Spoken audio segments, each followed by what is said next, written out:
जय हिंद दोस्तों। वो आपने सुना होगा ना कि सिस्टम हिला डाला। वास्तव में सिस्टम हिलाना किसको कहते हैं, इसको आप पूजा खेडकर की स्टोरी से सीख सकते हैं। पूजा खेडकर 2023 बैच की आईएएस जो अंडर ट्रेनर है अभी।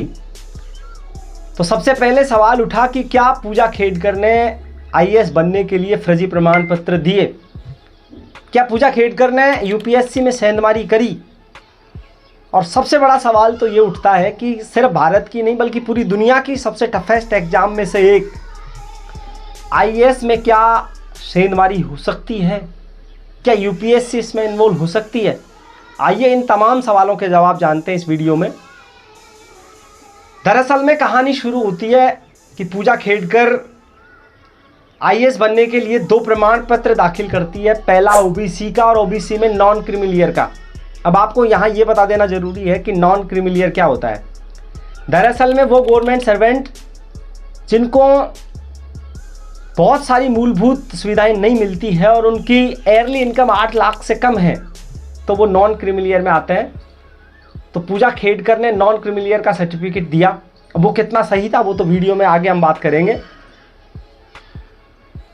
और दूसरा सर्टिफिकेट दिया था उन्होंने हेल्थ डिसेबिलिटी का, कि वो पूरी तरीके से स्वस्थ नहीं है। अब इस बेसिस पे उनकी रैंक निर्धारित हुई दोनों सर्टिफिकेट के बेसिस पे, और उनको जो रैंक मिली उसके आधार पर उनको ज्वाइनिंग मिलनी थी। लेकिन यूपीएससी ने यह कह करके उनकी ज्वाइनिंग रोक ली कि चूंकि आपने हेल्थ सर्टिफिकेट दिया है, हेल्थ डिसेबिलिटी का सर्टिफिकेट दिया है, तो क्यों नहीं आपकी जाँच कराई जाए। और यूपीएससी ने एम्स को लिखा और एम्स ने उनको नोटिस जारी करा कि आप हमारे यहाँ आए और अपना हेल्थ चेकअप कराएं। अब पूजा खेडकर वहाँ नहीं गई। पूजा खेडकर ने पहले तो कहा कि कोविड है। ऐसे करते करते 1 नहीं 2 नहीं पूरे 6 लेटर उनको मिले, कभी एम्स से तो कभी सफ्दरगंज से। लेकिन पूजा खेडकर बाद में ये कह के मना कर दिया उन्होंने कि उनको एक तरह का फोबिया है, ऐसा फोबिया जिससे उनको अकेले में जाना या किसी तरह की जांच करवाने से डर सा लगता है, इसलिए वो नहीं करा सकती। इस बेसिस पे फिर वो नहीं गई और यूपीएससी ने उनका ज्वाइनिंग लेटर रोक लिया कि आपको हम ज्वाइनिंग नहीं दे सकते। इसके खिलाफ पूजा खेडकर बॉम्बे हाई कोर्ट जाती है, वहाँ अपील दाखिल करती है और उनके एडवोकेट बोलते हैं कि इनको ये प्रॉब्लम है। इस बेसिस पे बॉम्बे हाई कोर्ट ने एम्स को लिखा कि आप एमआरआई नहीं कराएं, इनके दूसरे चेकअप करा के पता कर लीजिए कि ये हेल्थ डिसेबिलिटी में आती है या नहीं आती है।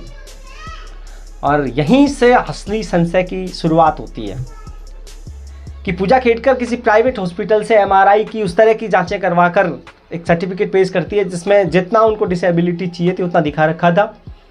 अब यहाँ क्या खेल हुआ, कैसे मान लिया गया उसको, ये तो यूपीएससी जाने, इसका जवाब उनको देना चाहिए।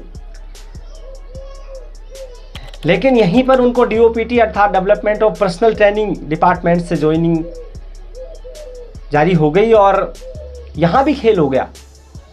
आप सोचकर देखिए किस लेवल की पहुँच है पूजा खेडकर की। पहले तो वो गई नहीं, 6 लेटर उन्होंने नज़रअंदाज कर दिए। लेकिन आईएएसओ को अपने होम डिस्ट्रिक्ट में पोस्टिंग के लिए परसों लग जाती है और वो भी नहीं मिल पाती। और किसी रेयर केस में अपनी सर्विस के अंतिम दिनों में जाके मिल जाए तो अलग बात है। लेकिन यहाँ तो अंडर ट्रेनर आईएएस को होम डिस्ट्रिक्ट मिला। और वो कहते हैं ना कि नाम और पैसा किसी को फंसता नहीं है। पूजा खेडकर वहाँ जाने से पहले ही डिस्ट्रिक्ट मजिस्ट्रेट को अड़काने लगी। फ़ोन करके बोले कि आपका जो निजी बंगला है वो खाली कर दीजिए, मुझे चाहिए। और ऑब्वियसली यार आईएएस है तो बंगला तो चाहिए होगा, लेकिन डिस्ट्रिक्ट मजिस्ट्रेट को अड़काना।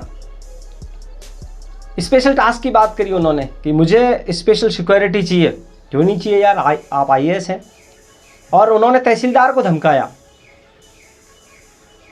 और तहसीलदार को फ़ोन करा और यहीं से एंट्री होती है उनके पापा की। और जो मैंने वीडियो के शुरू में बोला था ना कि उन्होंने नॉन क्रीमिलियर का सर्टिफिकेट दिया, तो उनके पापा ने धमकाया तहसीलदार को कि आप जानते नहीं है पूजा खेडकर किसकी बेटी है, मैं रिटायर्ड आईएएस अधिकारी हूँ, मैं क्या कर सकता हूँ आपके साथ, आपको अंदाज़ा भी नहीं है इस बात का। भारी पड़ जाएगा तहसीलदार साहब आपको। अब पूजा खेडकर ने जो नॉन क्रीमिलियर का सर्टिफिकेट दिया था वो उस बेसिस पे दिया था कि उनके पापा की इनकम 8 लाख से कम है। जबकि जिस शख्स की मैं बात कर रहा हूँ दिलीप खेडकर की, पूजा खेडकर के बाबा, उन्होंने अभी जो लोकसभा के इलेक्शन हुए उसमें किसी क्षेत्रीय पार्टी से चुनाव लड़े 15,000 वोट भी मिले और उन्होंने 40 करोड़ की संपत्ति दिखाई अपनी। अब ये कैसे संभव है कि जिसके बाबा की 40 करोड़ की संपत्ति हो, उसकी बेटी 8 करोड़ से कम की इनकम दिखाकर नॉन क्रिमिलियर का सर्टिफिकेट बना जाए।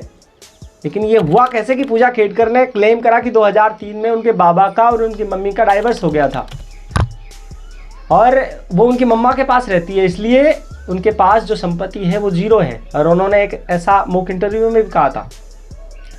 लेकिन अगर ऐसा संभव हुआ तो फिर उनके बाबा कैसे बार बार ऑफिस जाके अधिकारियों को हड़काने लगे?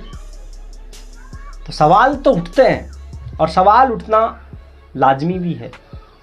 और पूजा खेडकर सुर्खियों में तो तब आई जब उन्होंने अपनी ओडी के लिए किसी प्राइवेट कंपनी से संपर्क करा और कहा कि उनको वीआईपी नंबर चाहिए, जबकि ऐसा लीगल नहीं है। एज ए रूल वो ऐसा नहीं कर सकती और उन्होंने वो नंबर ले भी लिए। और हद तो तब हो गई जब उस प्राइवेट कंपनी की गाड़ी पे उन्होंने लाल बत्ती भी लगा ली, जबकि एक प्रोबेशनरी ऑफिसर को ये भी अलाउ नहीं है। और जब पता लगा और शिकायत हुई तो वो पूजा खेडकर जो कहती थी कि मेरे पास कुछ नहीं है, वहाँ 5 गाड़ियाँ मिली और उसमें वो ओडी भी थी जिसपे लाल बत्ती लगी हुई थी। लेकिन जब जांच कमेटी वहाँ पर गई तो पता लगा कि ओडी गायब। लेकिन पूजा खेडकर ने चौबे जी बनने की कोशिश करी थी, दुबे जी बनकर रह गई बेचारी। अब खटकरे में खड़ी है, अब सफाई देती फिर रही है कि आई एम नॉट गिल्टी और जब तक गिल्टी नहीं हूँ मुझे कोई पनिशमेंट नहीं मिल सकती। लेकिन देखते हैं कहाँ तक उनकी जांच जो होती है वो निष्पक्ष रूप से होती है और यूपीएससी कब जवाब देती है कि उनका कोई रोल नहीं था, जो कि अब तक के घटनाक्रम से लगता है कि शायद यूपीएससी इतना इन्वॉल्व नहीं है इस मामले में, क्योंकि उनके सर्टिफिकेट के बेसिस पे काम करा यूपीएससी ने। लेकिन यूपीएससी का भी जवाब बनता है और आपकी जिम्मेदारी बनती है सबसे ज़्यादा। जवाब पूछिए, क्योंकि उन युवाओं के सपनों का क्या जो महंगी महंगी फीस देकर आईएएस बनने के लिए दिल्ली में तैयारी करते हैं, देश के विभिन्न भागों में तैयारी करते हैं, अपना पूरा जीवन लगा देते हैं। उतरना होगा आपको अपने न्याय के लिए। कब उतरेंगे आप? अभी नहीं तो कभी नहीं। बोलिए, पूछिए, हक है आपका और हम आपके साथ हैं। इस वीडियो को शेयर करिए, फैलाइए चारों तरफ, चैनल को सब्सक्राइब करके जाइए। नमस्कार, मैं विनोद कुमार।